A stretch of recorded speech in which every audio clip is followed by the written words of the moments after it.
They say cameras don't lie. But after what I saw last month, I wish they did. I've always been the skeptic in my friend group, the one who laughed at ghost stories and scoffed at those blurry videos claiming to show something paranormal, until I became the star of one. It all started with a call from my friend, Tyler. He was a freelance photographer documenting urban decay, forgotten places that used to be full of life. Lately, he'd become obsessed with one particular building, a condemned hospital on the outskirts of town. St. Maro's. It was closed back in 1989 after a fire in the West Wing. Nobody goes there anymore. Too many rumors, too many stories about people who went in and ... didn't come out the same. When Tyler called me, his voice was shaking. "You need to come see this footage," he said. "Please." When I got to his apartment, it was like a cave. Every curtain was shut. Every light was off except for the eerie glow of his monitor. On the screen was a paused video, a frame frozen on a hallway, lit only by the weak flicker of a flashlight. He hit play. The camera moved shakily down the corridor. Dust motes danced in the beam. You could hear Tyler's ragged breathing, him whispering to himself. And then, at the very edge of the light, something shifted. A shape, tall, thin, darker than the shadows around it. It didn't move like a person. It just flowed like ink in water. As the light hit it, the shape didn't fade, seemed to absorb the light, bending the air around it. For a second, I thought it was just smoke, until it turned to faint points of light, not eyes, but something like them glowed from where a head should be. Then the camera shook violently, and the footage cut out. I let out a nervous laugh. "Dude, it's gotta be a lens flare, a trick of the light." But Tyler didn't respond. He just stared at me, his eyes wide, and whispered, "It followed me home." That's when I noticed the reflection in his window. For a split second, I thought I saw movement behind us. A dark smear, a flicker of motion across the room. But when I whipped my head around, there was nothing. That night, sleep was impossible. Every time I closed my eyes, I saw that hallway, that shape, standing just at the edge of the light. The next morning, Tyler didn't answer my calls, or the day after.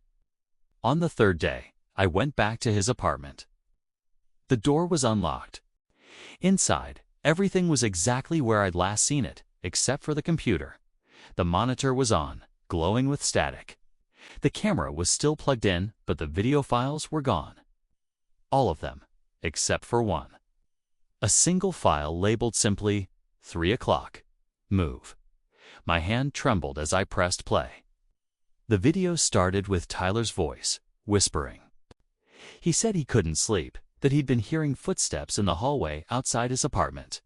He turned the camera toward his front door. The peephole was glowing faintly, like there was a light on in the hallway.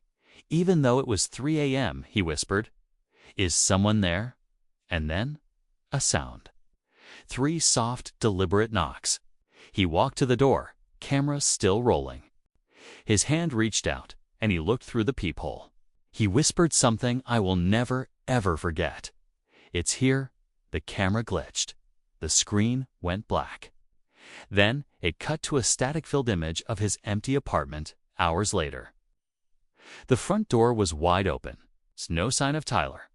But in the dark reflection of the TV screen, there it was, that same shadow figure, standing perfectly still, watching. The video ended.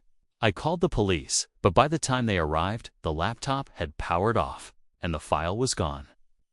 They found no sign of forced entry, no struggle, no evidence anyone else had been there. Tyler was just gone. I tried to rationalize it.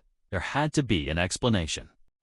But that night, back in my own apartment, I started hearing knocks on my door. Always at 3 a.m., following some desperate instinct. I set up my own phone to record, facing the door, just like Tyler did. I needed proof. Something to explain it all away. The next morning, I checked the video. The door never moved. There were no knocks on the recording. But halfway through the footage, something passed in front of the camera. Not a person, not an animal. A shadow, it slid across the floor, impossibly rising up toward the ceiling, stretching and contorting in ways no shadow should ever move. And for a fleeting moment, I could see it standing at the edge of my bed, watching me sleep. The video file ends with me sitting up suddenly, looking directly into the camera lens. But here's the thing. I don't remember doing that. I don't remember waking up at all. The next few nights blurred into a single waking nightmare. Every morning, more strange clips appeared on my phone, even on nights I hadn't set it to record. In some, I'm sitting bolt upright in bed, talking in a low, guttural voice that doesn't sound like mine. In others, I'm just standing in the hallway, staring at the front door for hours on end. And in every single video, it's a shadow behind me. Sometimes it's close, sometimes it's far away. But it's always there. Last night, I tried to delete the videos. As soon as I hit delete, the lights in my apartment flickered and died. My phone turned back on by itself. The files were back. Every single one. But now, they had new timestamps. Future dates. Tonight, tomorrow, the day after. The final file. It's labeled, last recording. The timestamp, 3 a.m. tonight. I don't know what's going to happen. But if this video, my story, ends up online, if you're hearing my voice right now, I'm begging you, don't watch it twice. Don't replay it. Because the more you look for it, the more you look at it, the clearer it becomes. And once you see it clearly, it sees you too. Thanks for listening. If you see more from this channel, maybe I made it. If not, you know why. Stay safe out there.